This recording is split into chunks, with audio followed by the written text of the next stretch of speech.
अस्सलामुअलैकुम नाज़रीन, आज हम वीडियो में बात करेंगे इजहार नाम के मायने की।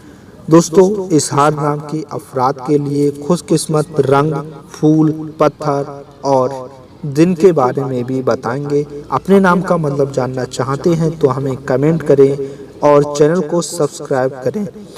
नाम है इजहार। इजहार नाम का शुमार लड़कों के नामों में होता है। इजहार नाम के अफराद के लिए खुशकिस्मत नंबर 5 माना जाता है। इजहार नाम का मतलब होता है जगाना, पैदा करना और जागना। इजहार नाम के अफराद के खुशकिस्मत दिनों में जुमा और हफ्ता शामिल है।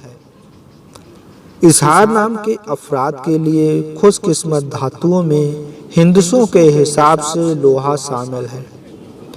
इजहार नाम के अफराद के लिए मुवाफिक रंगों में नीला और बनफसी और काला रंग शामिल है।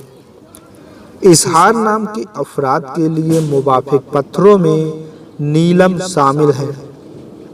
इजहार नाम 6 हर्फ पर मुश्तमिल एक लफ्ज़ है।